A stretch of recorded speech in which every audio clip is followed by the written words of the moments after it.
পাখির গল্প, কথাশিল্পী শরৎচন্দ্র চট্টোপাধ্যায় রচিত মেজ দিদি। কেষ্টার মা মরি কড়ায় ভাজিয়া চাহিয়া চিন্তিয়া অনেক দুঃখে কষ্টধনকে 14 বছরেরটি করিয়া মারা গেলে গ্রামে তাহার আর দাঁড়াইবার স্থান রহিল না। বইমাত্র বড় বোন কাদম্বিনীর অবস্থা ভালো। সবাই কহিল, যা কেষ্টা, তোর দিদির বাড়িতে গিয়ে থাকবে, সে বড় মানুষ, বেশ থাকবি যা। মায়ের দুঃখে কেষ্টা কাঁদিয়া কাটিয়া জ্বর করিয়া ফেলিল। শেষে ভালো হইয়া ভিক্ষা করিয়া শ্রাদ্ধ করিল। তারপরে ন্যাড়া মাথায় একটি ছোট পুঁটুলি সম্বল করিয়া দিদির বাড়ি রাজহাটে আসিয়া উপস্থিত হইল। দিদি তাহাকে চিনিত না। পরিচয় পাইয়া এবং আগমনের হেতু শুনিয়া একেবারে অগ্নিমূর্তি হইয়া উঠিল। সে নিজের নিয়মে ছেলেপুলে লইয়া ঘর সংসার পাতিয়া বসিয়াছিল। আকস্মাৎ একই উৎপাত! পাড়ার যে বুড়ো মানুষটি কেষ্টাকে পথ চিনাইয়া সঙ্গে আসিয়াছিল, তাহাকে কাদম্বিনী খুব কড়া কড়া 2-4 কথা শুনাইয়া দিয়া কহিল, ভারী আমার মাসিমার কুটুমকে ডেকে এনেছেন ভাত মারতে। সৎমাকে উদ্দেশ্য করিয়া বলিল, বজ্জাত, কি জ্যান্তে একদিন খোঁজ নিলে না, এখন মরে গিয়ে ছেলে পাঠিয়ে তত্ত্ব করতে এসেছে। যাও যাও বাপু, পরের ছেলে তুমি ফিরিয়ে নিয়ে যাও, এসব ঝঞ্ঝাট আমি পোহাতে পারবো না। বুড়ো জাতিতে নাপিত, কেষ্টার মাকে ভক্তি করিত, মা ঠাকুরুন বলিয়া ডাকিত, তাই এত কটূক্তিতেও হাল ছাড়িল না। কাকতি মিনতি করিয়া বলিল, দিদি ঠাকুরুন, লক্ষ্মীর ভাড়ার তোমার, কত দাস দাসী, অতিথি ফকির, কুকুর বেড়ালে সংসারে পাত পেতে মানুষ হয়ে যাচ্ছে। এ ছড়া দুমুঠো খেয়ে বাইরে পড়ে থাকলে তুমি জানতেও পারবে না।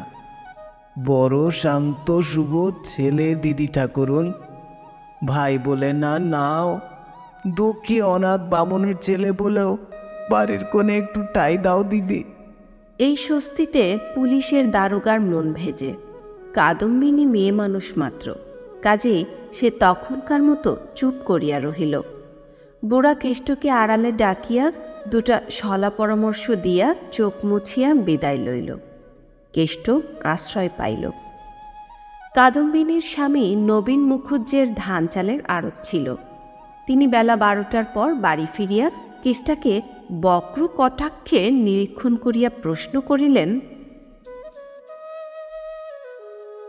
এটি কে? কাদম্বিনী মুখ ভারী করিয়া জবাব দিল, তোমার বড় কুটুম গো, বড় কুটুম। না, খাওয়া পড়াও, মানুষ করো, পরকালের কাজ হোক। নবীন সৎশাশুড়ির মৃত্যু সংবাদ পাইয়াছিলেন, ব্যাপারটা বুঝিলেন। কহিলেন, বটে, বেশ নধর গোলগাল দেহটি তো। স্ত্রী কহিলেন, তা বেশ হবে না কেন? বাপ আমার বিষয় আসে যা কিছু রেখে গিয়েছিল সে সমস্তই তো গিয়ে গহ্বরে ঢুকিয়েছে, আমি তো তার একটি কানাকড়িও পেলুম না। বলা বাহুল্য, এই বিষয় আশয় একখানি মাটির ঘর এবং তৎসংলগ্ন একটি বাতাবি নেবুর গাছ। ঘরটিতে বিধবা মাথা গজিয়া থাকিতেন এবং নেবুগুলি বিক্রি করিয়া ছেলের স্কুলের মাহিনা যোগাতেন। নবীন রোষ চাপিয়া বলিলেন, খুব ভালো। কাদম্বিনী কহিলেন, ভালো নয় আবার, বড় কুটুম যে গো, তাকে তার মতো রাখতে হবে তো। এতে আমার 5 গোপালের বরাতে একবেলা এক সন্ধে জোটে তো তাই ঢের, নইলে অখ্যাতিতে দেশ ভরে যাবে যে। বলিয়া পাশের বাড়ির দোতলা ঘরের বিশেষ একটা খোলা জানালার প্রতি রোষকষায়িত লোচনের অগ্নিদৃষ্টি নিক্ষেপ করিলেন। এই ঘরটা তার মেজোজা হেমাঙ্গিনীর। কেষ্ট বারান্দার একধারে ঘাড় হেঁট করিয়া বসিয়া লজ্জায় মরিয়া যাইতেছিল। কাদম্বিনী ভাঁড়ারে ঢুকিয়া একটা নারকেল মালায় একটুখানি তেল আনিয়া তাহার পাশে ধরিয়া দিয়া কহিলেন, আর মায়া কান্না কাঁদতে হবে না গো, যাও পুকুরে ডুব দিয়ে এসো গে। বলি ফুলের তেল টেল মাখো অভ্যেস নেই তো?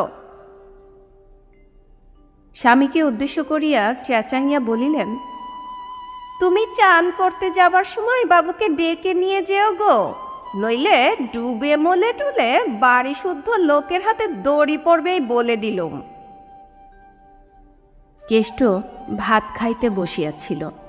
সে স্বভাবতই ভাতটা কিছু বেশি খাইত। তাহাতে কাল বিকাল হইতে খাওয়া হয় নাই। আজ এতখানি পথ হাঁটিয়া আসিয়াছে, বেলা হইয়াছে। নানা কারণে পাতের ভাতগুলি নিঃশেষ করিয়াও তাহার ঠিক ক্ষুধা মিটে নাই। নবীন অদূরে খাইতে বসিয়াছিলেন। লক্ষ্য করিয়া স্ত্রীকে কহিলেন, কেষ্টকে আরো দুটি ভাত দাও গো। বলিয়া কাদম্বিনী উঠিয়া গিয়া পরিপূর্ণ এক থালা ভাত আনিয়া সমস্তটা তাহার পাতে ঢালিয়া দিয়া উচ্চহাস্য করিয়া কহিলেন, তবেই হয়েছে, এ যে হাতির খোরাক গো, নিত্য জোগাতে গেলে যে আমাদের আরো খালি হয়ে যাবে। শুনছ, ওবেলা দোকান থেকে মন্দই মোটা চাল পাঠিয়ে দিও, নইলে দেউলে হতে আর দেরি হবে না, তা বলে রাখছি। মর্মান্তিক লজ্জায় কেষ্টর মুখখানি আরো ঝুঁকিয়া পড়িল। সে এক মায়ের এক ছেলে, দক্ষিণী জননীর কাছে সরু চাল খাইতে পাইয়াছিল কিনা সে খবর জানি না, কিন্তু পেট ভরিয়া খাওয়ার অপরাধে কোনোদিন লজ্জায় মাথা হেট করিতে হয় নাই তাহা জানি। তাহার মনে পড়িল, হাজার বেশি খাইয়াও কখনো মায়ের মনের স্বাদ মিটাইতে পারে নাই। মনে পড়িল, এই সেদিনও ঘড়িলাটায় কিনিবার জন্য দুমুঠা ভাত বেশি খাইয়া পয়সা আদায় করিয়া লইয়াছিল। তাহার দু চোখের কোণ বাহিয়া বড় বড় অশ্রুর ফোঁটা ভাতের থালার উপর নিঃশব্দে ঝরিয়া পড়িতে লাগিল। সে সেই ভাত মাথা গুজিয়া গিলিতে লাগিল। বা হাতটা তুলিয়া মুছিতে পর্যন্ত সাহস করিল না, পাছে দিদির চোখে পড়ে। অনতিপূর্বেই মায়াকান্না কাদার অপরাধে বকুনি খাইয়াছিল। সেই ধমক তাহার এত বড় মাতৃশোকেরও ঘাড় চাপিয়া রাখিল। পৈতৃক বাড়িটা দুই ভাগে ভাগ করিয়া লইয়াছিল। পাশের দোতলা বাড়িটা মেজ ভাই বিপিনের। ছোট ভাইয়ের অনেকদিন মৃত্যু হইয়াছিল। বিপিনেরও ধান চালের কারবার। তাহার অবস্থাও ভালো, কিন্তু বড় ভাই নবীনের সমান নয়। তথাপি ইহার বাড়িটাই দোতলা। মেজবউ হেমাঙ্গিনী শহরের মেয়ে। সে দাসদাসী রাখিয়া লোকজন খাওয়াইয়া জাঁকজমকে থাকিতে ভালোবাসে। পয়সা বাঁচাইয়া গরিবী চালে চলে না বলিয়াই বছর চারেক পূর্বে দুই জায়ে কলহ করিয়া পৃথক হইয়াছিল। সেই অবধি প্রকাশ্য কলহ অনেকবার হইয়াছে, অনেকবার মিটিয়াছে, কিন্তু মনোমালিন্য একটি দিনের জন্য ঘুচে নাই। কারণ সেটা বড়জা কাদম্বিনীর একলার হাতে। তিনি পাকা লোক, ঠিক বুঝিতেন ভাঙা হাড়ি জোড়া লাগে না। কিন্তু মেজবউ অত পাকা নয়, অমন করিয়া বুঝিতেও পারিত না। ঝগড়াটা প্রথমে সেই করিয়া ফেলিত বটে, কিন্তু সেই মিটাইবার জন্য, কথা কহিবার জন্য, খাওয়াইবার জন্য ভিতরে ভিতরে ছটফট করিয়া একদিন আস্তে আস্তে কাছে আসিয়া বসিত। শেষে হাতে পায়ে পড়িয়া কাঁদিয়া কাটিয়া ঘাট মানিয়া বড়জাকে নিজের ঘরে ধরিয়া আনিয়া ভাব করিত। এমনই করিয়া দুই জায়ের অনেক দিন কাটিয়াছে। আজ বেলা ৩টা সাড়ে ৩টার সময় হেমাঙ্গিনী এই বাড়িতে আসিয়া উপস্থিত হইল। কূপের পার্শ্বে সিমেন্ট বাঁধানো বেদির ওপর রোদে বসিয়া কেষ্ট সাবান দিয়া এক রাশ কাপড় পরিষ্কার করিতেছিল। কাদম্বিনী দূরে দাঁড়াইয়া অল্প সাবান ও অধিক গায়ের জোরে কাপড় কাচিবার কৌশলটা শিখাইয়া দিতেছিলেন। মেজোজাকে দেখিবা মাত্রই বলিয়া উঠিলেন, মা গে, ছোড়াটা কি নোংরা কাপড় চোপড় নিয়ে এসেছে। কথাটা সত্য। কেষ্টার সেই লাল পেড়ে ধুতিটা পরিয়া এবং চাদরটা গায়ে দিয়া কেহ কুটুম বাড়ি যায় না। দুটোকে পরিষ্কার করার আবশ্যক ছিল বটে, কিন্তু রজকের অভাবে ঢের বেশি আবশ্যক হইয়াছিল পুত্র পাঁচু গোপালের জোড়া দই এবং তাহার পিতার জোড়া দই পরিষ্কার করার। কেষ্টা আপাতত তাহাই করিতেছিল। হেমাঙ্গিনী চাহিয়ায় টের পাইল বস্ত্রগুলি কাহাদের, কিন্তু সে উল্লেখ না করিয়া জিজ্ঞাসা করিল, ছেলেটি কে দিদি? ইতিপূর্বে নিজের ঘরে বসিয়া আড়ি পাতিয়া সে সমস্তই অবগত হইয়াছিল। দিদি ইতস্তত করিতেছেন দেখিয়া পুনরায় কহিলেন, দিব্যি ছেলেটি তো, মুখের ভাব তোমার মতোই দিদি। বলি, বাপের বাড়ির কেউ নাকি? কাদম্বিনী বিরক্ত মুখে জবাব দিলেন, হ্যাঁ, আমার বইমাত্র ভাই। ওরে ও কেষ্ট, তোর মেজ দিদিকে একটা প্রণাম কর না রে। কি অসভ্য ছেলে বাবা, গুরুজনকে একটা নমস্কার করতে হয়, তাও কি তোর মা শিখিয়ে দিয়ে মরে রে? কেষ্ট থতমত খাইয়া উঠিয়া আসিয়া কাদম্বিনীর পায়ের কাছেই নমস্কার করাতে তিনি ধমকাইয়া উঠিলেন, আর মরো যা, হা বাঁকালো নাকি গো? কাকে প্রণাম করতে বলল, কাকে এসে করলে? বস্তুত আসিয়া অবধি তিরস্কার ও অপমানের অবিশ্রাম আঘাতে তাহার মাথা বেঠিক হইয়া গিয়াছিল। তাহার ঝাঁজে ব্যস্ত ও হতবুদ্ধি হইয়া হেমাঙ্গিনীর পায়ের কাছে সরিয়া আসিয়া শির অবনত করিতেই সে হাত দিয়া ধরিয়া ফেলিয়া তাহার চিবুক স্পর্শ করিয়া আশীর্বাদ করিল, থাক থাক, হয়েছে ভাই, দীর্ঘজীবী হও। কেষ্ট মোড়ের মতো তাহার মুখ পানে চাহিয়া রহিল। এদেশে এমন করিয়া যে কেহ কথা বলিতে পারে, ইহা যেন তাহার মাথায় ঢুকিল না। তাহার সেই কুণ্ঠিত ভীত অসহায় মুখখানির পানে চাহিবা মাত্রেই হেমাঙ্গিনীর বুকের ভেতরটা যেন মুচড়াইয়া কাঁদিয়া উঠিল। নিজেকে আর সামলাইতে না পারিয়া সহসা এই হতভাগ্য অনাথ বালককে বুকের কাছে টানিয়া লইয়া তাহার পরিশ্রান্ত ঘর্মাপ্লুত মুখখানি নিজের আঁচলে মুছাইয়া দিয়া যাকে কহিল, আহা, একে দিয়ে কি কাপড় কাচিয়ে নিতে আছে দিদি? একটা চাকর টাকুনি কেন? কাদম্বিনী হঠাৎ অবাক হইয়া গিয়া জবাব দিতে পারিলেন না, কিন্তু নিমিষে সামলাইয়া লইয়া রাগিয়া উঠিয়া বলিলেন, আমি তো তোমার মতো অত বড় মানুষ নই মেজ বউ, যে বাড়িতে 10-20টা দাস দাসী পুষব। আমাদের গেরস্ত ঘরে। কথাটা শেষ হইবার পূর্বেই হেমাঙ্গিনী নিজের ঘরের দিকে মুখ তুলিয়া মেয়েকে ডাকিয়া কহিল, উমা, শিবুকে একবার এ বাড়িতে পাঠিয়ে দে তো মা। বটঠাকুর আর পাঁচুর ময়লা কাপড়গুলো পুকুর থেকে কেচে শুকোতে দে। বড় জায়ের দিকে ফিরিয়া চাহিয়া বলিল, এবেলা কেষ্ট আর পাঁচু গোপাল আমার ওখানে খাবে দিদি।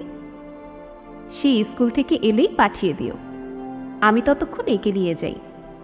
ওর মতো আমিও তোমার দিদি হই কেষ্ট, এসো আমার সঙ্গে।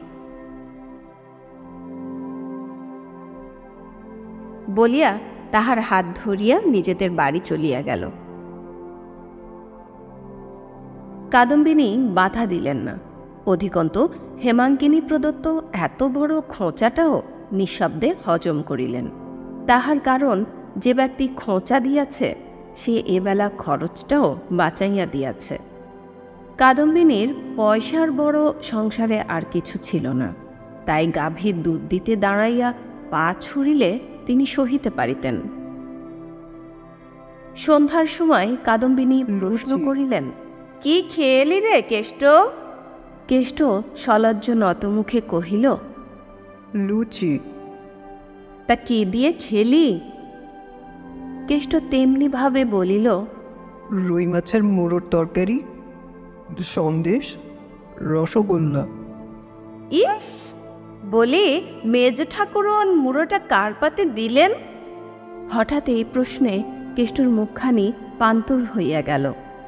উদ্যত প্রহরণের সম্মুখে রজুবদ্ধ জানোয়ারের প্রাণটা যেমন করিয়া ওঠে, কেষ্টর বুকের ভিতরটায় তেমনি ধারা করিতে লাগিল। দেরি দেখিয়া কাদম্বিনী কহিলেন, তোর পাতে বুঝি? গুরুতর অপরাধীর মতো কেষ্ট মাথা হেঁট করিল। অদূরে দাওয়ায় বসিয়া নবীন তামাক সেবন করছিলেন। কাদম্বিনী সম্বোধন করিয়া বলিলেন, বলি শুনলে তো? নবীন সংক্ষেপে হুঁ বলিয়া হুঁকায় টান দিলেন। কাদম্বিনী উষ্মার সহিত বলিতে লাগিলেন, খুড়ি আপনার লোক, ব্যবহারটা দেখো।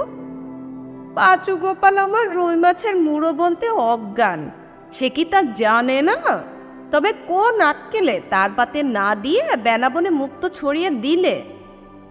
বলি হারে কেষ্ট, সন্দেশ রসগোল্লা খুব তো পেট ভরে খেলি, 7 জন্মে কখন তুই সব চোখেও দেখিসনি।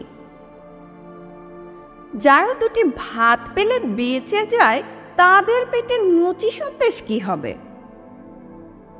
কিন্তু আমি বলছি তোমাকে, কেষ্টকে মেজগিন্নি যদি বিগড়ে না দেয় তবে আমার নামে কুকুর পোষো। নবীন মৌন হইয়া রহিলেন, কারণ স্ত্রী বিদ্যমানে মেজবউ তাহাকে বিগড়াইয়া ফেলিতে পারিবে এরূপ দুর্ঘটনা তিনি বিশ্বাস করিলেন না। তাহার স্ত্রীর কিন্তু স্বামীর উপরে বিশ্বাস ছিল না, বরং 16 আনা ভয় ছিল। সাদা সিধা ভালো মানুষ বলিয়া যে কেহ তাহাকে ঠকাইয়া লইতে পারে।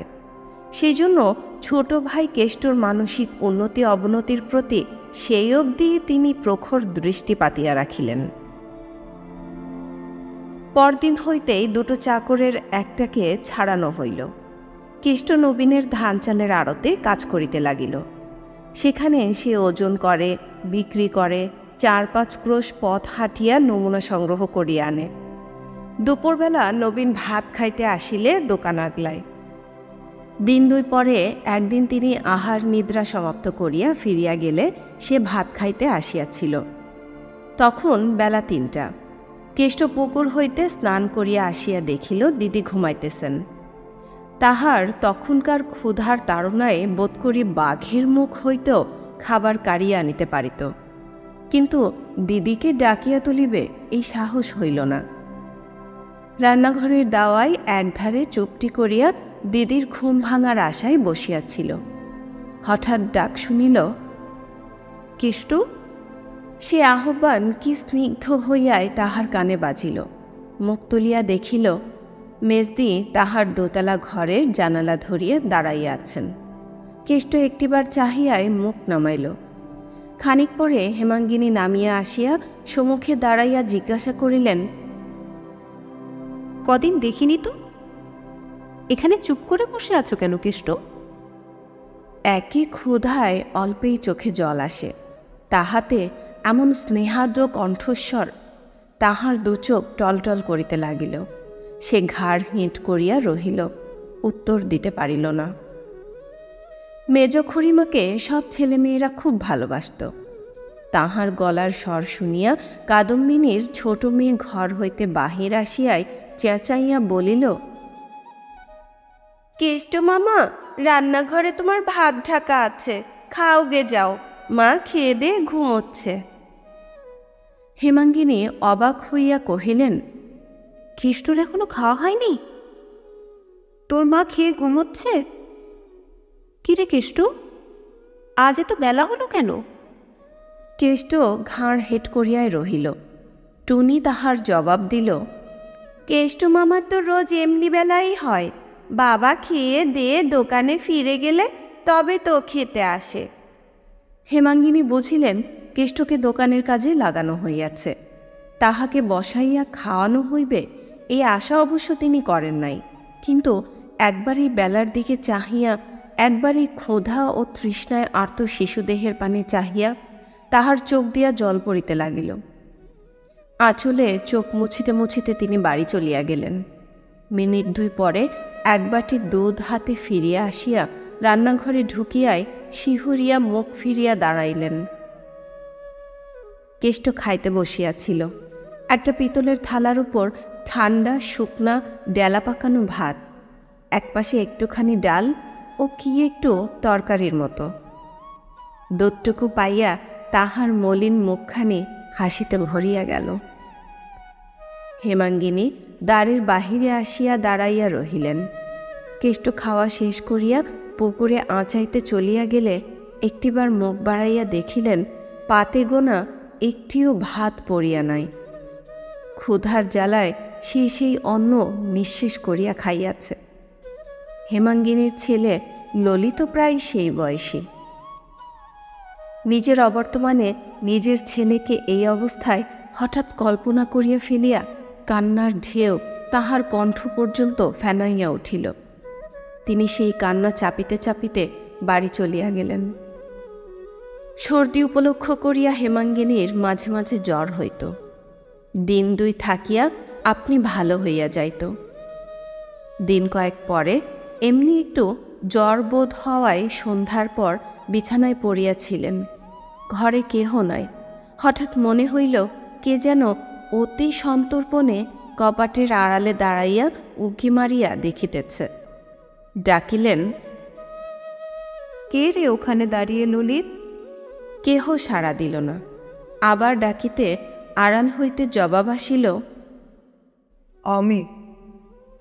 আমি কে রে? ও কেষ্ট, আয় ঘরে এসে বস। কেষ্ট সসংকোচে ঘরে ঢুকিয়া দেয়াল ঘেঁষিয়া দাঁড়াইল। হেমাঙ্গিনী উঠিয়া বসিয়া সস্নেহে কাছে ডাকিয়া জিজ্ঞাসা করিলেন, কেন রে কেষ্ট? কেষ্ট আরও একটু সরিয়া আসিয়া মলিন কোচার খুঁট খুলিয়া দুটি আধ পাকা পেয়ারা বাহির করিয়া বলিল, জ্বরের ওপর খেতে বেশ। হেমাঙ্গিনী সাগ্রহে হাত বাড়াইয়া বলিলেন, কোথায় পেলি রে? আমি কাল থেকে লোকের কত খোসামত করছি, কেউ এনে দিতে পারেনি। কেষ্ট লজ্জায় আহ্লাদে আরক্ত মুখ হেঁট করিল। যদিও এটা পেয়ারার সময় নয়, হেমাঙ্গিনীও খাইবার জন্য ব্যাকুল হইয়া ওঠেন নাই। তথাপি এই দুটি সংগ্রহ করিয়া আনিতে দুপুরবেলার সমস্ত রোদটা কেষ্টর মাথার ওপর দিয়া বাহিয়া গিয়েছিল। হেমাঙ্গিনী জিজ্ঞাসা করিলেন, হ্যাঁ কেষ্ট, কে তোকে বললে আমার জ্বর হয়েছে? কেষ্ট জবাব দিল না। কে বললে রে আমি পেয়ারা খেতে চেয়েছি? কেষ্ট তাহারও জবাব দিল না। সে সেই যে মুখ হেঁট করিল আর তুলিতেই পারিল না। ছেলেটি যে অতিশয় লাজুক ও ভীরু স্বভাব হেমাঙ্গিনী তাহা পূর্বেই টের পাইয়াছিলেন। তখন তাহার মাথায় মুখে হাত বুলাইয়া দিয়া আদর করিয়া দাদা বলিয়া ডাকিয়া আরও কত কি কৌশলে তাহার ভয় ভাঙাইয়া অনেক কথা জানিয়া লইলেন। বিস্তর অনুসন্ধানে পেয়ারা সংগ্রহ করিবার কথা হইতে শুরু করিয়া তাহাদের দেশের কথা, মায়ের কথা, খাওয়া দাওয়ার কথা, দোকানে কি কাজ করিতে হয় তাহার কথা একে একে সমস্ত বিবরণ শুনিয়া লইয়া চোখ মুছিয়া বলিলেন, এই তোর মেজ দিকে কখনো কিছু লুকাস নে কেষ্ট। যখন দরকার হবে চুপি চুপি এসে চেয়ে নিস, নিবি তো? কেষ্ট আহ্লাদে মাথা নাড়িয়া কহিল, আচ্ছা। সত্যকার স্নেহ যে কি তাহা দুঃখী মায়ের কাছে কেষ্ট শিখিয়াছিল। এই মেজদির মধ্যে তাহাই আস্বাদ করিয়া কেষ্টর রুদ্ধ মাতৃশোক আজ গলিয়া ঝরিয়া গেল। উঠিবার সময় সে মেজদির পায়ের ধুলা মাথায় লইয়া যেন বাতাসে ভাসিতে ভাসিতে বাহির হইয়া আসিল। কিন্তু তাহার দিদির আক্রোশ তাহার প্রতি প্রতিদিনই বাড়িয়াই চলিতে লাগিল। কারণ সে সৎমার ছেলে, সে নিরুপায়। অখ্যাতির ভয়ে তাহাকে তাড়াইয়া দেওয়াও যায় না, বিলাইয়া দেওয়াও যায় না। সুতরাং যখন রাগিতেই হইবে তখন যতদিন তাহার দেহ বহে ততদিন কষিয়া খাটাইয়া লইয়াই ঠিক।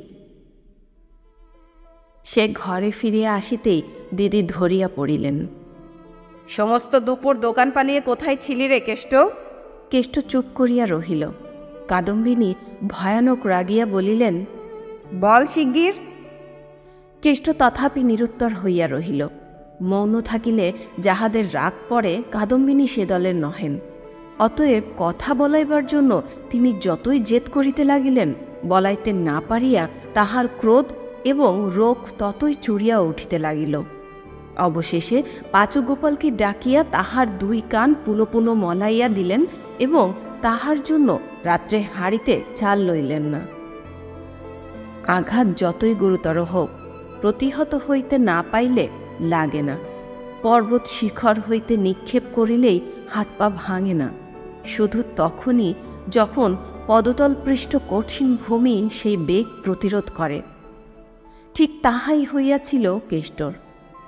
মায়ের মরণ যখন পায়ের নিচের নির্ভর স্থলটুকু তাহার একেবারে বিলুপ্ত করিয়া দিল, তখন হইতে বাহিরের কোনো আঘাতই তাহাকে আঘাত করিয়া ধূলিসাৎ করিয়া দিতে পারিত না। সে দুঃখীর ছেলে, কিন্তু কখনো দুঃখ পায় নাই। লাঞ্ছনা গঞ্জনার সহিত তাহার পূর্ব পরিচয় ছিল না। তথাপি এখানে আসা অবধি কাদম্বিনীর দেওয়া কঠোর দুঃখ কষ্ট সে যে অনায়াসে সহ্য করিতে পারিতেছিল, সে শুধু পায়ের তলায় অবলম্বন ছিল না বলিয়াই। কিন্তু আজ আর পারিল না। আজ সে হেমাঙ্গিনীর মাতৃস্নেহের নির্ভর ভিত্তির সন্ধান পাইয়াছিল। তাই আজিকার এই অত্যাচার অপমান তাহাকে একেবারে ব্যাকুল করিয়া দিল। মাতাপুত্র এই নিরপরাধ নিরাশ্রয় শিশুকে শাসন করিয়া, লাঞ্ছনা করিয়া, অপমান করিয়া দণ্ড দিয়া চলিয়া গেলেন। সে অন্ধকার ভূমিশয্যায় পড়িয়া আজ অনেক দিন পর আবার মাকে স্মরণ করিয়া মেজদির নাম করিয়া ফুলিয়া ফুলিয়া কাঁদিতে লাগিল। পরদিন সকালে কেষ্ট হঠাৎ গুটি গুটি ঘরে ঢুকিয়া হেমাঙ্গিনীর পায়ের কাছে বিছানার একপাশে আসিয়া বসিল। হেমাঙ্গিনী পা দুইটি একটু গুটাইয়া লইয়া সস্নেহে বলিলেন, দোকানে যাসনি কেষ্ট? এইবার যাব। দেরি করিসটে দাদা, এই বেলা যা, নইলে এক্ষুনি আবার গালাগালি করবে। যাই। বলিয়া সে উঠিয়া দাঁড়াইল। একবার ইতস্তত করিয়া কি একটা বলিতে গিয়া আবার চুপ করিল। হেমাঙ্গিনী তাহার মনের কথা যেন বুঝিলেন। বলিলেন, কিছু বলবি রে আমাকে? কেষ্ট মাটির দিকে চাহিয়া অতি মৃদুস্বরে বলিল, কাল কিছু খাইনি মেজদি। কাল থেকে খাসনি? বলিস কি কেষ্ট? কিছুক্ষণ পর্যন্ত হেমাঙ্গিনী স্থির হইয়া রহিলেন। তাহার পর দুই চোখ জলে পূর্ণ হইয়া গেল। সেই জল ঝরঝর করিয়া ঝরিতে লাগিল। তাহার হাত ধরিয়া টানিয়া আর একবার কাছে বসাইয়া একটি একটি করিয়া সব কথা শুনিয়া লইয়া বলিলেন, কাল রাত্রিরে কেন এলি রে? কেষ্ট চুপ করিয়া রহিল। হেমাঙ্গিনী আঁচলের চোখ মুছিয়া বলিলেন, আমার মাথা দিব্যি রইল ভাই, আজ থেকে আমাকে তোর সেই মরা মা বলে মনে করবি। যথাসময়ে সমস্ত কথা কাদম্বিনীর কানে গেল। তিনি নিজের বাড়ি হইতে মেজবউকে ডাক দিয়া বলিলেন, ভাইকে কি খাওয়াতে পড়াতে পারিনি যে তুমি অত কথা তাকে গায়ে পড়ে বলতে গেছো? কথার ধরন দেখিয়া হেমাঙ্গিনীর গা জ্বালা করিয়া উঠিল, কিন্তু সে ভাব গোপন করিয়া বলিলেন, যদি গায়ে পড়েই বলে থাকি তাতেই বা দোষ কি? কাদম্বিনী প্রশ্ন করিলেন, তোমার ছেলেটিকে ডেকে এনে আমি যদি এমনি করে বলি মেজো বউ, তোমার মানটি থাকে কোথায় শুনি? তুমি এমন করে নাই দিলে আমি তাকে শাসন করি কি করে বলো দেখি? হেমাঙ্গিনী আর সহ্য করিতে পারিল না, বলিল, দিদি, 15-16 বছর একসঙ্গে ঘর করছি, তোমাকে আমি চিনি। পেটে মেরে আগে তোমার নিজের ছেলেকে শাসন করো, তারপরে পরের ছেলেকে করো, তখন গায়ে পড়ে কথা কইতে যাব না। কাদম্বিনী অবাক হইয়া বলিলেন, আমার পাঁচগোপালের সঙ্গে ওর তুলনা? দেবতার সঙ্গে বাদুরের তুলনা? এরপরে আরো কি যে তুমি বলে বেড়াবে তাই ভাবি মেজো বউ। মেজবউ উত্তর দিল, কে দেবতা আর কে বাদর সে আমি জানি, এ নিয়ে আমি আর কিছু বলতে চাই না দিদি। আর যদি বলি তোমার মতো নিষ্ঠুর, তোমার মতো বেহায়া মেয়ে মানুষ আর সংসারে নেই। বলিয়া তিনি প্রত্যুত্তরে অপেক্ষা না করিয়াই জানালা বন্ধ করিয়া দিলেন। সেই দিন সন্ধ্যার প্রাক্কালে, অর্থাৎ কর্তারা ঘরে ফিরিবার সময়টিতে, বড়বউ নিজের বাড়ির উঠানে দাঁড়াইয়া দাসীকে উপলক্ষ করিয়া উচ্চ কণ্ঠে তর্জন গর্জন আরম্ভ করিয়া দিলেন। যিনি রাত দিন করছেন তিনি এর বিহিত করবেন। মায়ের চেয়ে মাসির দরদ বেশি। আমার ভাইয়ের মর্ম আমি বুঝি নে, বোঝে পরে। কখনো ভালো হবে না। ভাই বোনের ঝগড়া বাঁধিয়ে দাঁড়িয়ে দাঁড়িয়ে মজা দেখলে ধম্মে সইবে না, তা বলে দিচ্ছি। বলিয়া তিনি রান্নাঘরে গিয়া ঢুকিলেন। উভয় জায়ের মধ্যে এই ধরনের গালিগালাজ সাপসাপান্ত অনেকবার অনেক রকম করিয়াই হইয়া গিয়াছে, কিন্তু আজ ঝাঁজটা কিছু বেশি। অনেক সময় হেমাঙ্গিনী শুনিয়াও শুনিত না, বুঝিয়াও গায়ে মাখিত না, কিন্তু আজ নাকি তাহার দেহটা খারাপ ছিল। তাই উঠিয়া আসিয়া জানালা দাঁড়াইয়া কহিল, এর মধ্যে চুপ করলে কেন দিদি? ভগবান হয়তো শুনতে পাননি। আর খানিকক্ষণ ধরে আমার সর্বনাশ কামনা করো। বড়ঠাকুর ঘরে আসুন, তিনি শুনুন। তোমার দেবর ঘরে এসে শুনুন। এর মধ্যেই হাঁপিয়ে পড়লে চলবে কেন?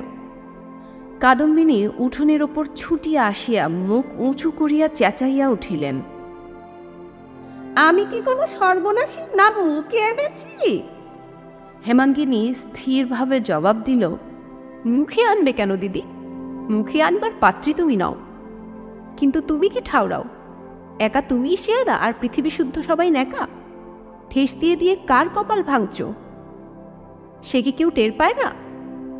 কাদম্বিনী এবার নিজ মূর্তি ধারণ করিলেন। মুখ ভ্যাংচাইয়া হাত পা নাড়িয়া বলিলেন, টের পেলেই বা যে দোষে থাকবে তারই গায়ে লাগবে। আর একা তুমিই টের পাও, আমি পাইনে? কেষ্ট যখন এলো সাত চড়ে রাগ করতো না, যা বলতো মুখ বুঝে তাই করতো।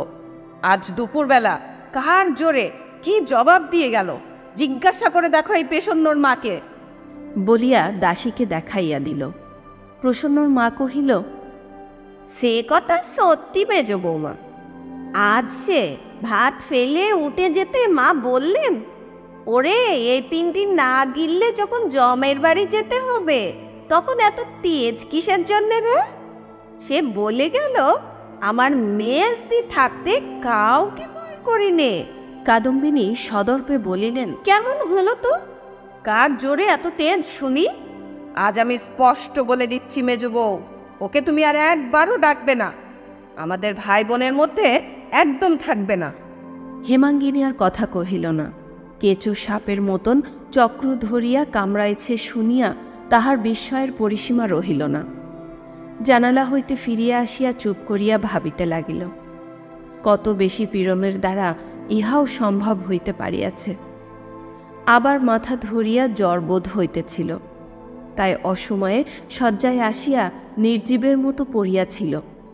তাহার স্বামী ঘরে ঢুকিয়া ইহা লক্ষ্য না করিয়াই ক্রোধ ভরে কহিয়া উঠিলেন, বৌঠানের ভাইকে নিয়ে আজ কি কাণ্ড বাঁধিয়ে বসে আছো?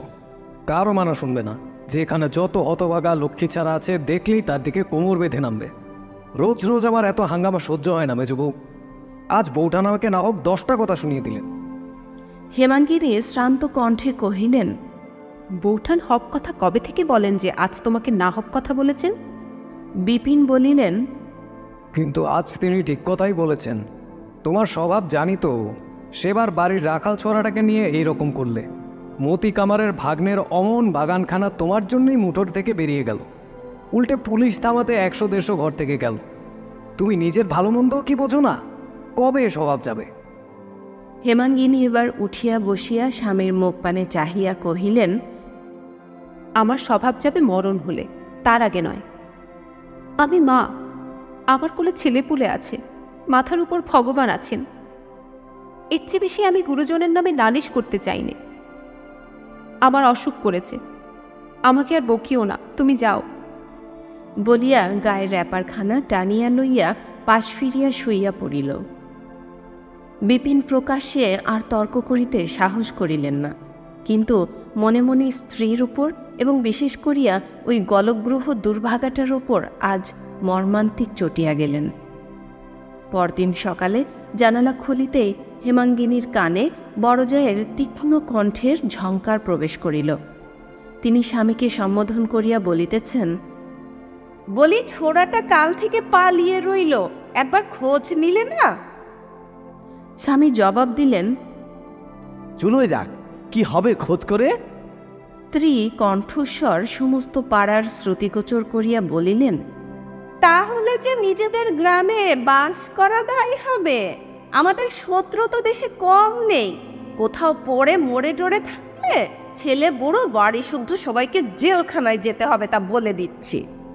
হেমাঙ্গিনী সমস্তই বুঝিলেন এবং তৎক্ষণাৎ জানালাটা বন্ধ করিয়া দিয়া একটা নিঃশ্বাস ফেলিয়া অন্যত্র চলিয়া গেলেন।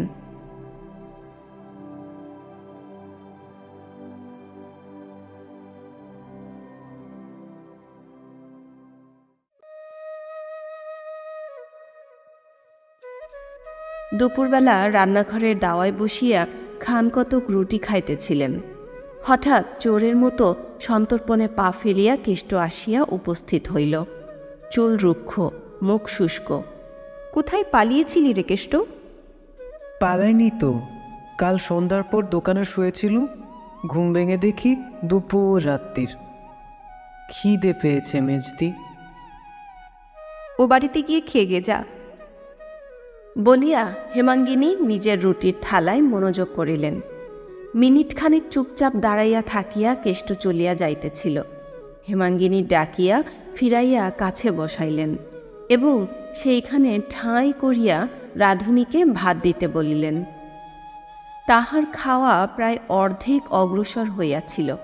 এমন সময় উমা বহির্বাটি হইতে তত্রব্যস্তভাবে ছুটিয়া আসিয়া নিঃশব্দ ইঙ্গিতে জানাইল, মা মা, বাবা আসতেছেন যে। মেয়ের ভাব দেখিয়া মা আশ্চর্য হইয়া বলিলেন, তাতে তুই অবাক করছিস কেন? উমা কেষ্টর পিছনে আসিয়া দাঁড়াইয়াছিল।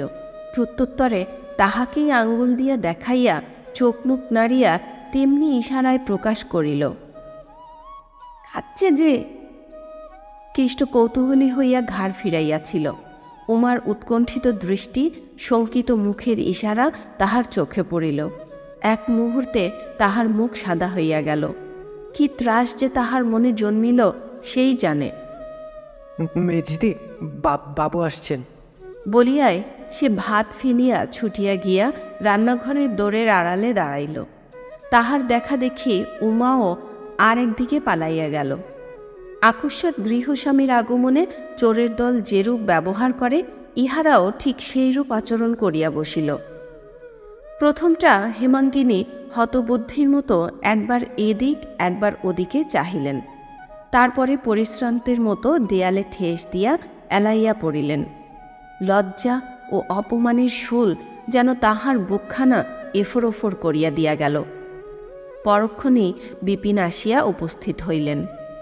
সম্মুখেই স্ত্রীকে ওভাবে বসিয়া থাকিতে দেখিয়া কাছে আসিয়া উদ্বিগ্ন মুখে প্রশ্ন করিলেন, ও কি খাবার নিয়ে অমন করে বসেছে?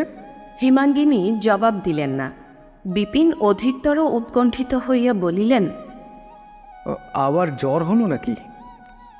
অভুক্ত ভাতের থালাটার পানে চোখ পড়ায় বলিলেন, এখানে এত ভাত ফেলে উঠে গেল কে? ললিত বুঝি? হেমাঙ্গিনী উঠিয়া বসিয়া বলিলেন, না, সে নয়, ও বাড়ির কেষ্টা খাচ্ছিল। তোমার ভয়ে দোরের আড়ালে লুকিয়েছে। কেন? হেমাঙ্গিনী বলিলেন, কেন তা তুমি ভালো করেই জানো। আর শুধু সে নয়, তুমি আসছো খবর দিয়েই উমাও ছুটে পালিয়েছে। বিপিন মনে মনে বুঝিলেন স্ত্রীর কথাবার্তা বাঁকা পথ ধরিয়াছে, তাই বোধ করি সোজা পথে ফিরাইবার অভিপ্রায়ে সহাস্যে বলিলেন, ও বেটি পালাতে গেল কি দুঃখে? হেমাঙ্গিনী বলিলেন, কি জানি, বোধ করি মায়ের অপমান চোখে দেখবার ভয়েই পালিয়েছে। পরক্ষণে একটা নিঃশ্বাস ফেলিয়া কহিলেন, কেষ্টা পরের ছেলে, সে তো লুকোবেই। পেটের মেয়েটা পর্যন্ত বিশ্বাস করতে পারলে না যে তার মায়ের কাউকে ডেকে এক মুঠো ভাত দেবার অধিকারটুকুও আছে। এবার বিপিন টের পাইলেন ব্যাপারটা সত্যই বিশ্রী হইয়া উঠিয়াছে। অতএব পাছে একেবারে বাড়াবাড়িতে গিয়ে পৌঁছায়, এজন্য অভিযোগটাকে সামান্য পরিহাসে পরিণত করিয়া চোখ টিপিয়া ঘাড় নাড়িয়া বলিলেন, না, তোমার কোনো অধিকার নেই। ভিখিরি এলে বিক্কেও না। সে যাক, কাল থেকে আর মাথা ধরেনি তো।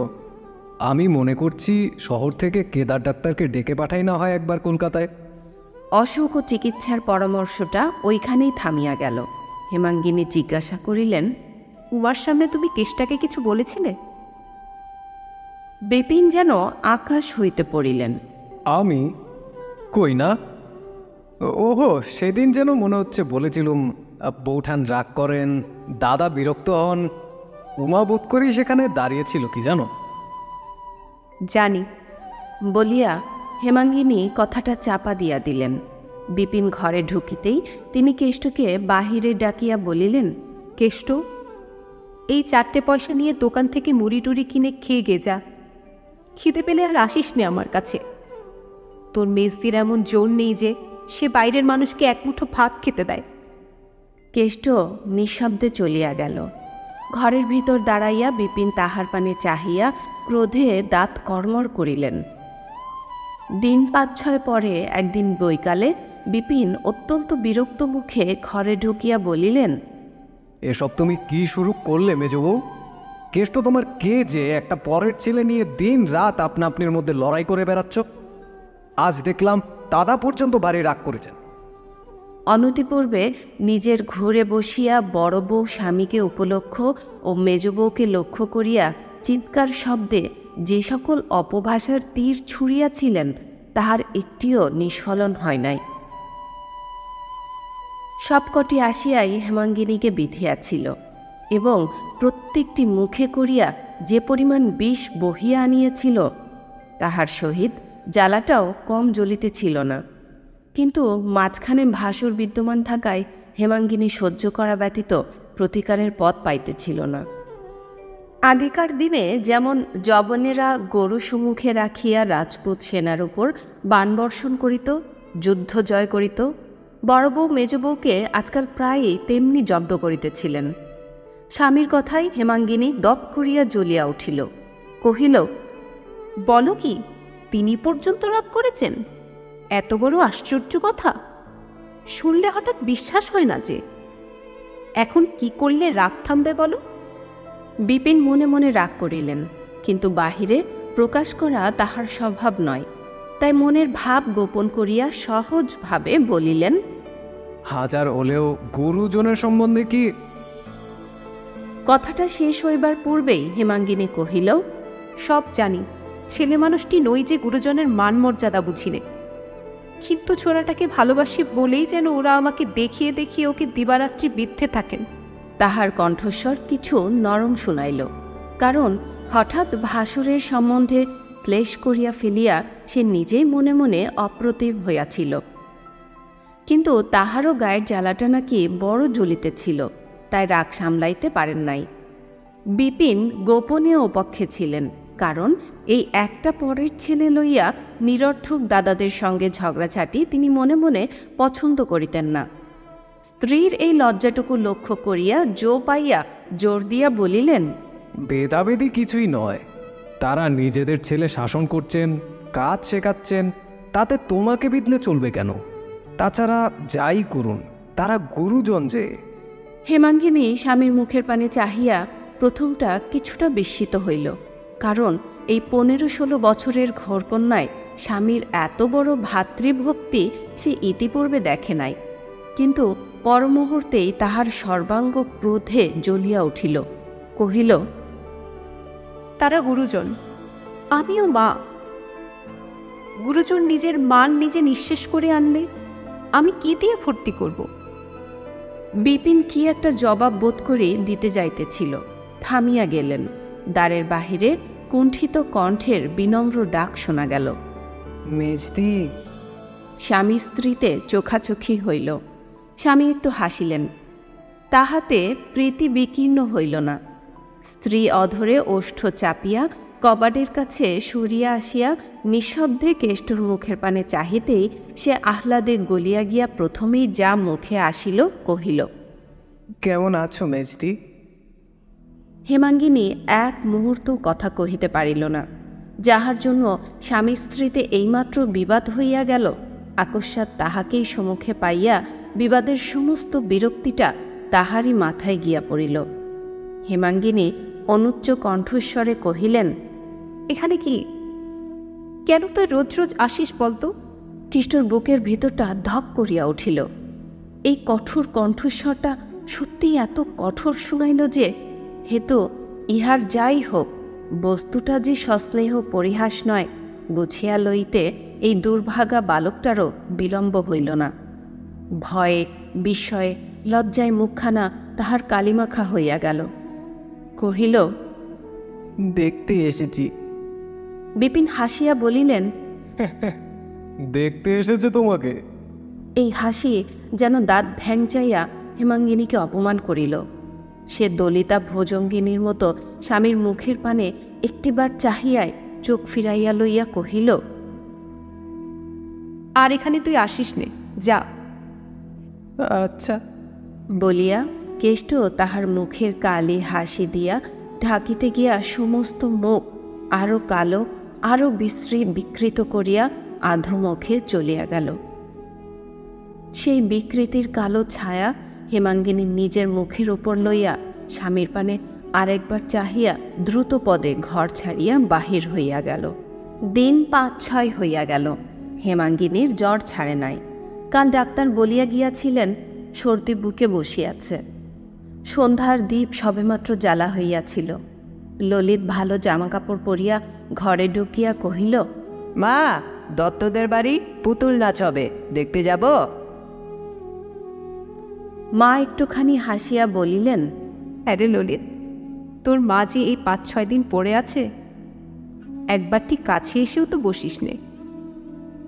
ললিত লজ্জা পাইয়া শিয়রের কাছে আসিয়া বসিল। মা সস্নেহে ছেলের পিঠে হাত দিয়া বলিলেন, এ অসুখ যদি না সারে, যদি মরে যাই, কি করবি তুই? খুব কাঁদবি? যা, সেরে যাবে। বলিয়া ললিত মায়ের বুকের ওপর একটা হাত রাখিল। মা ছেলের হাতখানি হাতে লইয়া চুপ করিয়া রহিলেন। জ্বরের উপর এই স্পর্শ তাহার সর্বাঙ্গ জুড়াইয়া দিতে লাগিল। ইচ্ছা করিতে লাগিল এমন করিয়া বহুক্ষণ কাটান। কিন্তু একটু পরেই ললিত উসখুস করিতে লাগিল। পুতুল নাচ হয়তো এতক্ষণে শুরু হইয়া গিয়াছে মনে করিয়া ভিতরে ভিতরে তাহার চিত্ত অস্থির হইয়া উঠিল। ছেলের মনের কথা বুঝিতে পারিয়া মা মনে মনে হাসিয়া বলিলেন, আচ্ছা যা, দেখে আয়, বেশি রাত করিস না যেন। না মা, এক্ষুনি ফিরে আসবো। বলিয়া ললিত ঘরের বাহির হইয়া গেল। কিন্তু মিনিট ২ পরে ফিরিয়া আসিয়া বলিল, মা, একটা কথা বলবো? মা হাসি মুখে বলিলেন, একটা টাকা চাই তো, ওই কুলুঙ্গিতে আছে, নিগে দেখিস, বেশি নিস নে যেন। না মা, টাকা চাইনে, বলি তুমি শুনবে। মা বিস্ময় প্রকাশ করিয়া বলিলেন, টাকা চাই নে? তবে কি কথা রে? ললিত আর একটু কাছে আসিয়া চুপি চুপি বলিল, কেষ্ট মামাকে একবার আসতে দেবে? ঘরে ঢুকবে না, ওই দোরগোড়া থেকে একটিবার তোমাকে দেখেই চলে যাবে। কালকেও বাইরে এসে বসেছিল, আজকেও এসে বসে আছে। হেমাঙ্গিনী ব্যস্ত হইয়া উঠিয়া বসিলেন। বলিলেন, চা চা ললিত, এক্ষুনি নিয়ে আয়। আহা, বসে আছে, তোরা আমাকে কেউ জানাসনি রে? ভয় আসতে চায় না যে। বলিয়া ললিত চলিয়া গেল। মিনিটখানেক পরে কেষ্ট ঘরে ঢুকিয়া মাটির দিকে ঘাড় বাঁকাইয়া দেয়ালে ঠেস দিয়া দাঁড়াইল। হেমাঙ্গিনী ডাকিলেন, এসো দাদা, এসো। কেষ্ট তেমনিভাবে স্থির হইয়া রহিল। তিনি নিজে তখন উঠিয়া আসিয়া কেষ্টর হাত ধরিয়া বিছানায় লইয়া গেলেন। পিঠে হাত বুলাইয়া দিয়া বলিলেন, হ্যাঁ রে কেষ্ট, বকেছিলুম বলে তোর মেজ দিদিকে ভুলে গেছিস বুঝি? সহসা কেষ্ট ফুপাইয়া কাঁদিয়া উঠিল। হেমাঙ্গিনী কিছু আশ্চর্য হইলেন, কারণ তখনও কেহ তাহাকে কাঁদিতে দেখে নাই। অনেক দুঃখ কষ্ট যাতনা দিলেও সে ঘাড় হেট করিয়া নিঃশব্দে থাকে, লোকজনের সম্মুখে জল ফেলে না।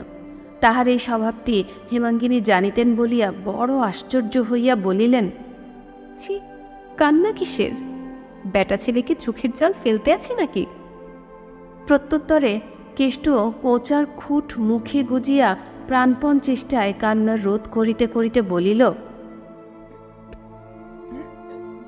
ডাক্তার বলে যে বুকে সর্দি বসেছে। হেমাঙ্গিনী হাসিলেন। এই জন্যে? ছি ছি, কি ছেলে মানুষ তুই রে। বলিতে বলিতে তাহার নিজের চোখ দিয়াও টপ টপ করিয়া দুফোঁটা জল গড়াইয়া পড়িল।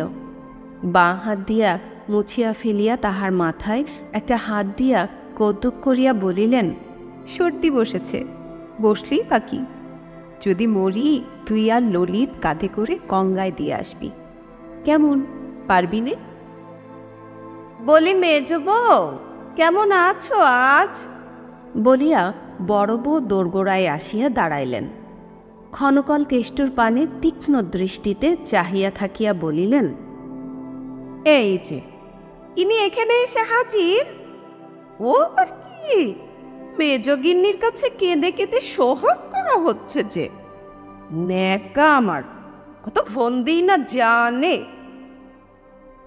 ক্লান্তিবশত হেমাঙ্গিনী এইমাত্র বালিশে হেলান দিয়া কাত হইয়া পড়িয়াছিলেন।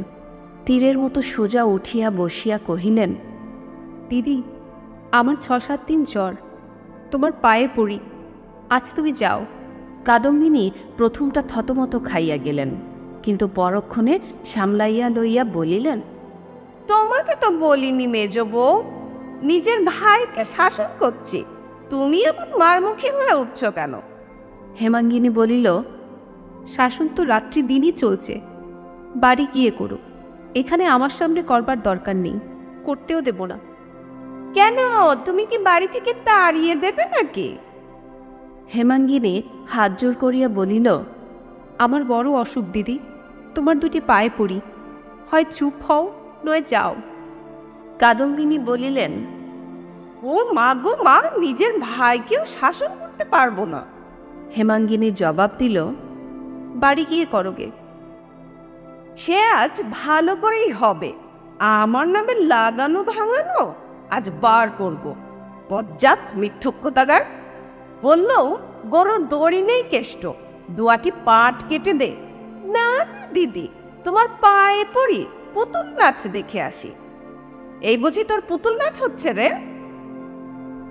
বলিয়া কাদম্বিনী গুমগুম করিয়া পা ফেলিয়া চলিয়া গেলেন। হেমাঙ্গিনী কতক্ষণ কাঠের মতো বসিয়া থাকিয়া শুইয়া পড়িয়া বলিল, কেন তুই পুতুল নাচ দেখতে গেলি নে কেষ্ট? গেলে তো আর এইসব হতো না। আসতে যখন তোকে ওরা দেয় না ভাই, তখন আর আসিস নে আমার কাছে।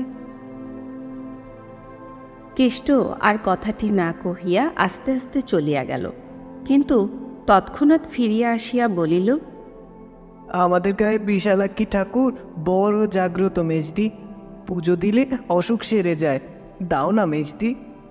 এইমাত্র নিরর্থক ঝগড়া হইয়া যাওয়ায় হেমাঙ্গিনীর মনটা ভারী বিগড়াইয়া গিয়াছিল। ঝগড়াঝাটি তো হয়, সেজন্যও নয়, এমন একটা রসালো ছুতা পাইয়া এই হতভাগার দুর্দশা যে কিরূপ হইবে, আসলে সেই কথাটা মনে মনে তোলপাড় করিয়া তাহার বুকের ভেতরটা ক্ষোভে ও নিরুপায় আক্রোশে জ্বলিয়া উঠিয়াছিল। কেষ্ট ফিরিয়া আসিতেই হেমাঙ্গিনী উঠিয়া বসিল এবং কাছে বসাইয়া গায়ে হাত বুলাইয়া দিয়া কাঁদিয়া ফেলিল।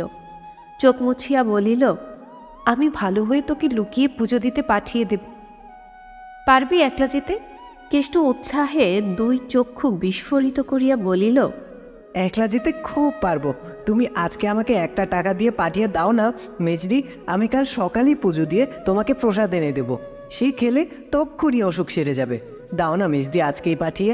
হেমাঙ্গিনী দেখিলেন তার আর সবুর সয় না, বলিলেন, কিন্তু কাল ফিরে এলে তোকে যে এরা ভারী মারবে। মারধরের কথা শুনিয়া প্রথমটা কেষ্ট দমিয়া গেল, কিন্তু পরক্ষণেই প্রফুল্ল হইয়া কহিল, মারুক গে, তোমার অসুখ সেরে যাবে তো। আবার তাহার চোখ দিয়া জল গড়াইয়া পড়িল। বলিলেন, হ্যাঁ রে কেষ্ট, আমি তোর কেউ নই, তবে আমার জন্য তোর এত মাথা ব্যথা কেন? এ প্রশ্নের উত্তর কেষ্ট কোথায় পাইবে? সে কি করিয়া বুঝাইবে তাহার পীড়িত আর্ত হৃদয় দিবারাত্র কাঁদিয়া কাঁদিয়া তাহার মাকে খুঁজিয়া ফিরিতেছে। একটুখানি মুখ পানে চাহিয়া থাকিয়া বলিল, তোমার অসুখ যে সারছে না মেজদি, বুকে সর্দি বসেছে যে। হেমাঙ্গিনী এবার একটুখানি হাসিয়া বলিলেন, আমার সর্দি বসেছে, তাতে তোর কি? তোর তো ভাবনা হয় কেন? কেষ্ট আশ্চর্য হইয়া বলিল, ভাবনা হবে না মেজদি? বুকে সর্দি বসা যে বড় খারাপ। অসুখ যদি বেড়ে যায় তাহলে? তাহলে তোকে ডেকে পাঠাবো, কিন্তু না ডেকে পাঠালে আর আসিস নে ভাই। কেন মেজদি? হেমাঙ্গিনী দৃঢ়ভাবে মাথা নাড়িয়া বলিলেন, না, তোকে আর আমি এখানে আসতে দেব না। না ডেকে পাঠালেও যদি আসিস তাহলে ভারী রাগ করব। কেষ্ট মুখ পানে চাহিয়া সভয়ে জিজ্ঞাসা করিল, তাহলে বলো, কাল সকালে কখন ডেকে পাঠাবে? কাল সকালেই আবার তোর আসা চাই? কেষ্ট অপ্রতিভ হইয়া বলিল, আচ্ছা, সকালে না হয় দুপুরবেলায় আসবো না মেজদি? তাহার চোখে মুখে এমনই একটা ব্যাকুল অনুনয় ফুটিয়া উঠিল যে হেমাঙ্গিনী মনে মনে ব্যথা পাইলেন। কিন্তু আর তো তাহার কঠিন না হইলে নয়। সবাই মিলিয়া এই নিরীহ একান্ত অসহায় বালকের উপর যে নির্যাতন শুরু করিয়াছে, কোনো কারণেই আর তাহা বাড়াইয়া দেওয়া চলে না। সে হয়তো সহিতে পারে, মেজদির কাছে আসা যাওয়া করিবার দণ্ড যত গুরুতর হোক সে হয়তো সহ্য করিতে পিছাইবে না, কিন্তু তাই বলিয়া তিনি নিজে কি করিয়া সহিবেন? হেমাঙ্গিনীর চোখ ফাটিয়া জল আসিতে লাগিল। তথাপি তিনি মুখ ফিরাইয়া রুক্ষস্বরে বলিলেন, বিরক্ত করিস নে কেষ্ট, যা এখান থেকে। ডেকে পাঠালে আসিস, নইলে যখন তখন এসে আমাকে বিরক্ত করিস নে। না না, বিরক্ত করিনি তো। এইবার হেমাঙ্গিনীর দুই চোখ বাহিয়া প্রস্রবণের মতো জল ঝরিয়া পড়িতে লাগিল। তিনি সুস্পষ্ট দেখিতে লাগিলেন এই নিরুপায় অনাথ ছেলেটা মা হারাইয়া তাকেই মা বলিয়া আশ্রয় করিতেছে। তাহারই আঁচলের অল্প একটুখানি মাথায় টানিয়া লইবার জন্য কাঙালের মতো কি করিয়াই না বেড়াইতেছে। হেমাঙ্গিনী চোখ মুছিয়া মনে মনে বলিলেন, কেষ্ট, মুখখানি অমন করে গেলি ভাই। কিন্তু তোর মেজদি যে তার চেয়েও নিরুপায়। তোকে জোর করে বুকে টেনে আনবি সেই ক্ষমতা যে তার নেই ভাই। ওমা আসিয়া কহিল, মা, কাল কেষ্টু মামা তাগাদায় না গিয়ে তোমার কাছে এসে বসেছিল বলে জ্যাঠামশাই এমন মার মারলেন যে নাক দিয়ে। হেমাঙ্গিনী ধমকিয়া উঠিলেন। আচ্ছা, হয়েছে হয়েছে, যা তুই এখান থেকে। আকুশার ধমকানি খাইয়া উমা চমকাইয়া উঠিল, আর কোনো কথা না কহিয়া ধীরে ধীরে চলিয়া যাইতেছিল। মা ডাকিয়া বলিলেন, শোন রে, নাক দিয়ে কি খুব রক্ত পড়েছিল? উমা ফিরিয়া দাঁড়াইয়া কহিল, না, খুব নয়, একটুখানি। আচ্ছা, তুই যা। উমা কবাটের কাছে আসিয়াই বলিয়া উঠিল, মা, এই যে কেষ্টু মামা দাঁড়িয়ে রয়েছে। কেষ্ট শুনিতে পাইল। বোধ করি ইহাকে অভ্যর্থনা মনে করিয়া মুখ বাড়াইয়া সলজ্জ হাসি হাসিয়া কহিল, কেমন আছো মেজদি? ক্ষোভে দুঃখে অভিমানে হেমাঙ্গিনী ক্ষিপ্তবত চিৎকার করিয়া উঠিলেন। কেন এসেছিস এখানে? যা যা বলছি, শিগগির দূর হ বলছি। কেষ্ট মোড়ের মতো ফ্যাল ফ্যাল করিয়া চাহিয়া রহিল। হেমাঙ্গিনী অধিকতর তীক্ষ্ণ তীব্র কণ্ঠে বলিলেন, তবু দাঁড়িয়ে রইলি হতভাগা, গেলি নে? কেষ্ট মুখ নামাইয়া শুধু যাচ্ছি বলিয়াই চলিয়া গেল। সে চলিয়া গেলে হেমাঙ্গিনী নির্জীবের মতো বিছানার একধারে শুইয়া পড়িয়া অস্ফুট ক্রুদ্ধস্বরে বলিয়া উঠিলেন, সবার বলি হতভাগাকে, আসিস নে আমার কাছে, তপু মেজদি। শিবুকে বলে দিস তো মা, ওকে না আর ঢুকতে দেয়। উমা জবাব দিল না, ধীরে ধীরে বাহির হইয়া গেল। রাতে হেমাঙ্গিনী স্বামীকে ডাকাইয়া আনিয়া কাঁদো কাঁদো গলায় বলিল, কোনোদিন তো তোমার কাছে কিচ্ছু চাইনি, আজ এই অসুখের উপর একটা ভিক্ষা চাইছি, দেবে? বিপিন সন্দিগ্ধ কণ্ঠে প্রশ্ন করিলেন, কে চাই? হেমাঙ্গিনী বলিল, কেষ্টকে আমাকে দাও, ও বেচারি বড় দুঃখী, মা বাপ নেই, ওকে ওরা মেরে ফেলছে, এ আর আমি চোখে দেখতে পারছি না। বিপিন মৃদু হাসিয়া বলিলেন, তাহলে চোখ বুঝে থাকলেই তো হয়। স্বামীর এই নিষ্ঠুর বিদ্রূপ হেমাঙ্গিনীকে শুল দিয়া বিধিল। অন্য কোনো অবস্থায় সে ইহা সহিতে পারিত না, কিন্তু আজ নাকি তাহার দুঃখে প্রাণ বাহির হইতেছিল। তাই সহ্য করিয়া লইয়া হাত জোর করিয়া বলিল, তোমার দিব্যি করে বলছি, ওকে আমি পেটের ছেলের মতো ভালোবেসেছি। দাও আমাকে, মানুষ করি, খাওয়াই পড়াই, তারপরে যা ইচ্ছে হয় তোমাদের তাই করো। বড় হলে আমি একটি কথাও কব না। বিপিন একটুখানি নরম হইয়া বলিলেন, ও কি তোমার গোলার ধান চাল যে তোমাকে এনে দেব? পরের ভাই, পরের বাড়ি এসেছে, তোমার মাঝখানে পড়ে এত দরদ কিসের জন্যে? হেমাঙ্গিনী কাঁদিয়া ফেলিল। খানিক পরে মুখ মুছিয়া বলিল, তুমি ইচ্ছে করলে বড়ঠাকুরকে বলে, দিদিকে বলে স্বচ্ছন্দে আনতে পারো। তোমার দুটি পায়ে পড়ছি, দাও তাকে। বিপিন বলিলেন, আচ্ছা, তাই যদি হয়, আমি বা এত বড় মানুষ কিসে যে তাকে প্রতিপালন করব? হেমাঙ্গিনী বলিল, তুমি আগে একটা তুচ্ছ কথাও ঠেলতে না। এখন কি অপরাধ করেছি যে যখন এমন করে জানাচ্ছি, বলছি সত্যি আমার প্রাণ বের হয়ে যাচ্ছে, তবু ওই সামান্য কথাটা রাখতে চাইছো না? সে দুর্ভাগা বলে কি তোমরা সকলে তাকে মেরে ফেলবে? আমি তাকে আমার কাছে আসতে বলবো, দেখি ওরা কি করেন। বিপিন এবার রুষ্ট হইলেন, বলিলেন, আমি খাওয়াতে পারবো না। হেমাঙ্গিনী কহিল, আমি পারবো। আমি কি বাড়ির কেউ নইছি নিজের ছেলেকে খাওয়াতে পারবো না? আমি কালই তাকে আমার কাছে এনে রাখবো।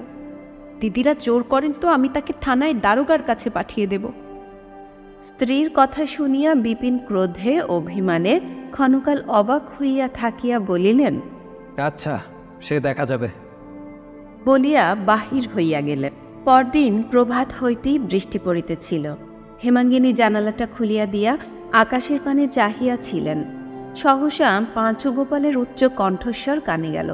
সে চেঁচাইয়া বলিতেছিল, মা, তোমার গুণধর ভাই জলে ভিজতে ভিজতে এসে হাজির হয়েছে। খ্যাংরা কোথায় রে? যাচ্ছি আমি। বলিয়া কাদম্বিনী হুঙ্কার দিয়া ঘর হইতে বাহির হইয়া মাথায় গামছা দিয়া দ্রুত পদে সদর বাড়িতে ছুটিয়া গেলেন। হেমাঙ্গিনীর বুকটা যেন কাঁপিয়া উঠিল। ললিতকে ডাকিয়া বলিলেন, যা তো বাবা, ওবারে সদরে দেখ তো তোর কেষ্ট মামা কোথা থেকে এলো। ললিত ছুটিয়া চলিয়া গেল এবং খানিক পরে ফিরিয়া আসিয়া কহিল, পাঁচুদা তাকে নাড়ু গোপাল করে মাথায় দুটো থানির দিয়ে বসিয়ে রেখেছে। হেমাঙ্গিনী শুষ্ক মুখে জিজ্ঞাসা করিলেন, কি করেছিল সে? না, কে বললে সে টাকা আদায় করেছিল? ললিত বলিল, কাল দুপুরবেলা তাকে তাগাদা করতে পাঠিয়েছিল গয়লাদের কাছে। 3 টাকা আদায় করে নিয়ে পালিয়েছিল, সব খরচ করে এই আসছে। হেমাঙ্গিনী বিশ্বাস করিলেন না, বলিলেন, কে বললে সে টাকা আদায় করেছিল? লক্ষণ গয়লা নিজে এসে বলে গেছে। বলিয়া ললিত পড়িতে চলিয়া গেল। ঘণ্টা 2-3 আর কোনো গোলযোগ শোনা গেল না। বেলা 10টার সময় রাঁধুনি খান কতক রুটি দিয়া গিয়াছিল। হেমাঙ্গিনী বসিবার উদ্যোগ করিতেছিলেন। এমনি সময় তাহারই ঘরের বাহিরে কুরুক্ষেত্র বাঁধিয়া গেল। বড়গিন্নির পশ্চাতে পাঁচুগোপাল কেষ্টর কান ধরিয়া হিড়হিড় করিয়া টানিয়া আনিতেছে। সঙ্গে বড়কর্তাও আছেন। মেজকর্তাকেও আনিবার জন্য দোকানে লোক পাঠানো হইয়াছে। হেমাঙ্গিনী শশব্যস্তের মাথায় কাপড় দিয়া ঘরের একপার্শ্বে সরিয়া দাঁড়াইতেই বড়কর্তা তীব্র কটুকণ্ঠে শুরু করিয়া দিলেন, তোমার জন্যে আর তো আমরা বাড়িতে টিকতে পারি না মেজো বৌমা। বিপিনকে বলো আমাদের বাড়ির দামটা ফেলে দিক, আমরা আর কোথাও উঠে যাই। হেমাঙ্গিনী বিস্ময়ে হতবুদ্ধি হইয়া নিঃশব্দে দাঁড়াইয়া রহিলেন। তখন বড়গিন্নি যুদ্ধ পরিচালনার ভার সহস্তে গ্রহণ করিয়া দ্বারের ঠিক সম্মুখে সরিয়া আসিয়া হাত মুখ নাড়িয়া বলিলেন, মেজবো, আমি বড় যা, তা আমাকেও কুকুর শিয়াল মনে করো তা ভালোই করো, কিন্তু 1000 দিন বলেছি মিছে লোক দেখানো আহ্লাদ দিয়ে আমার ভাইয়ের মাথাটি খেয়েও নে। কেমন এখন ঘটলো তো? ওগো, 2 দিন সোহাগ করা সহজ, কিন্তু চিরকালের ভারটি তো তুমি নেবে না, সে তো আমাকেই সইতে হবে। ইহা যে কটূক্তি এবং আক্রমণ তাহাই শুধু হেমাঙ্গিনী বুঝিল, আর কিছু নয়। মৃদু কণ্ঠে জিজ্ঞাসা করিলেন, কি হয়েছে? কাদম্বিনী আরও বেশি হাত মুখ নাড়িয়া কহিলেন, বেশ হয়েছে, খুব চমৎকার হয়েছে। তোমার শেখানোর গুণে আদায় টাকা চুরি করতে শিখেছে, আর দুদিন কাছে ডেকে আরো দুটো সলা পরামর্শ দাও, তাহলে সিন্দুক ভাঙতে শীত কাটতেও শিখবে। একে হেমাঙ্গিনী পীড়িত, তাহার উপর এই কদর্য বিদ্রূপ ও মিথ্যা অভিযোগে আজ সে জ্ঞান হারাইল। ইতিপূর্বে কখনো কোনো কারণে ভাসুরের সম্মুখে কথা কহে নাই, কিন্তু আজ আর থাকিতে পারিল না। মৃদু কণ্ঠে কহিল, আমি কি তাকে চুরি ডাকাতি করতে শিখিয়ে দিয়েছি দিদি? কাদম্বিনী স্বচ্ছন্দে বলিলেন, কেমন করে জানবো বলো তো তুমি কি শিখিয়ে দিয়েছ না দিয়েছ? এসব তো তার আগে ছিল না, এখনই বা হলো কেন? এত লুকোচুরির কথাবার্তাই বা তোমাদের কি, আর এত আহ্লাদ দেওয়ার কি জন্য? কতদিনের পঞ্জীভূত আবদ্ধ বিদ্বেষরাশি যে এই একটু পথ পাইয়া বাহির হইয়া আসিল, তাহা যিনি সব দেখেন তিনি দেখিতে পাইলেন। মুহূর্তকালের জন্য হেমাঙ্গিনী হতজ্ঞানের মতো স্তম্ভিত হইয়া রহিল। এমন নিষ্ঠুর আঘাত, এত বড় নির্লজ্জ অপমান মানুষ মানুষকে যে করিতে পারে, ইহা যেন তাহার মাথায় প্রবেশ করিল না। কিন্তু ওই মুহূর্তকালের জন্য পরক্ষণেই সে মর্মান্তিক আহত সিংহীর মতো দুই চোখে আগুন জ্বালিয়া বাহির হইয়া আসিল। ভাসুরকে সম্মুখে দেখিয়া মাথায় কাপড় আরেকটু টানিয়া দিল, কিন্তু রাগ সামলাইতে পারিল না। বড়জাকে সম্বোধন করিয়া মৃদু কণ্ঠে অথচ কঠোর স্বরে বলিল, তুমি এত বড় চামার যে তোমার সঙ্গে কথা কইতেও আমার ঘৃণা বোধ হয়। তুমি এত বড় বেহায়া মেয়ে মানুষ যে ওই ছোড়াটাকে ভাই বলে পরিচয় দিচ্ছ। মানুষ জানোয়ার পুষলেও তাকে পেট ভরে খেতে দেয়, কিন্তু এই হতভাগাটাকে দিয়ে যত রকমের ছোট কাজ করিয়ে নিয়েও তোমরা আজ পর্যন্ত একদিন পেট ভরে খেতে দাও না। আমি না থাকলে এতদিনও না খেতে পেয়েই মরে যেত। ও পেটের জ্বালায় শুধু ছুটে আসে আমার কাছে, সোহাগ আহ্লাদ করতে আসে না। বড়জা বলিলেন, কি আমরা খেতে দিলে শুধু খাটিয়ে নি, আর তুমি ওকে খেতে দিয়ে বাঁচিয়ে রেখেছ? হেমাঙ্গিনী জবাব দিল, ঠিক তাই। আজ পর্যন্ত কখনো ওকে দুবেলা তোমরা খেতে দাওনি, কেবল মারধর করেছ, আর যত পেরেছ খাটিয়ে নিয়েছ। তোমার ভয়ে আজই 1000 দিন ওকে আসতে বারণ করেছি, কিন্তু খিদে বরদাস্ত করতে পারে না, আর আমার কাছে পেট ভরে দুটো খেতে পায় বলেই ছুটে ছুটে আসে। চুরি ডাকাতির পরামর্শ নিতে আসে না, কিন্তু তোমরা এত বড় হিংসুক যে তাও চোখে দেখতে পারো না। এবার ভাসুর জবাব দিলেন। কেষ্টকে সুমুখে টানিয়া আনিয়া তাহার কোচার খুঁট খুলিয়া একটা কলাপাতার ঠোঙা বাহির করিয়া সক্রোধে বলিয়া উঠিলেন, হিংসুক আমরা? কেন যে ওরে ভালো চোখে দেখতে পারি নে, তা তুমি নিজের চোখেই দেখো মেজ বৌমা। তোমার শেখানোর গুণেই ও আমার টাকা চুরি করে তোমার ভালোর জন্য কোনো এক ঠাকুরের পুজো দিয়ে প্রসাদ এনেছে। এই নাও। বলিয়া তিনি গোটা 2 সন্দেশ ও ফুল বেলপাতা ঠোঙার ভিতর হইতে বাহির করিয়া দেখাইলেন। কাদম্বিনী চোখ কপালে তুলিয়া বলিলেন, মা গো, কি মিটমিটে শয়তান, কি ধরিবাজ ছেলে! বেশ তো মেজবো, এখন তুমি বলো না কি মতলবে ও চুরি করেছে? ও কি আমার ভালোর জন্যে? হেমাঙ্গিনী ক্রোধে জ্ঞান হারাইল। একে তাহার শরীর অসুস্থ, তাহাতে এই সমস্ত মিথ্যা অভিযোগ সে দ্রুতপদে কেষ্টর সম্মুখীন হইয়া তাহার 2 গালে সশব্দে চর কষাইয়া দিয়া কহিল, বদমাইশ চোর! আমি তোকে চুরি করতে শিখিয়ে দিয়েছি? কতদিন তোকে আমার বাড়িতে ঢুকতে বারণ করেছি, কতবার তোকে তাড়িয়ে দিয়েছি। আমার নিশ্চয়ই বোধ হচ্ছে তুই চুরির মতলবেই যখন তখন এসে উকি মেরে দেখতিস। ইতিপূর্বে বাড়ির সকলে আসিয়া উপস্থিত হইয়াছে। শিবু কহিল, আমি নিজের চোখকে দেখেছি মা।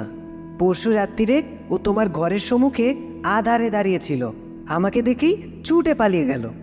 আমি এসে না পড়লে নিশ্চয়ই তোমার ঘরে ঢুকে চুরি করত। পাঁচুগোপাল বলিল, জানে মেজ করিমার অসুখ শরীর, সন্ধ্যা হলেই ঘুমিয়ে পড়েন, ও কি কম চালাক?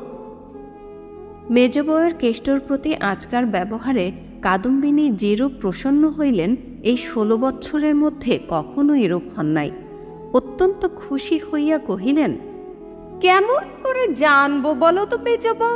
তুমি ওকে বাড়ি ঢুকতে বারণ করেছ। ও বলে বেড়ায় মেজ দিয়ে আমাকে মায়ের চেয়ে ভালোবাসে। ঠোঙা শুদ্ধ নির্মাল্য টান মারিয়া ফেলিয়া দিয়া বলিলেন, টাকা 3টে চুরি করে কোথা থেকে 2টো ফুল টুল কুড়িয়ে এনেছে। বাড়ি লইয়া গিয়া বড়কর্তা চোরের শাস্তি শুরু করিলেন। সে কি নির্দয় প্রহার! কেষ্ট কথাও কহে না, কাঁদেও না। এদিকে মারিলে ওদিকে মুখ ফিরায়, ওদিকে মারিলে এদিকে মুখ ফিরায়। ভারী গাড়ি শুদ্ধ গরু কাদায় পড়িয়া যেমন করিয়া মার খায়, তেমনি করিয়া কেষ্ট নিঃশব্দে মার খাইল। এমনকি কাদম্বিনী পর্যন্ত স্বীকার করিলেন, হ্যাঁ, মার খাইতে শিখিয়াছিল বটে, কিন্তু ভগবান জানেন এখানে আসার পূর্বে নিরীহ স্বভাবের গুণে কখনো কেহ তাহার গায়ে হাত তুলে নাই।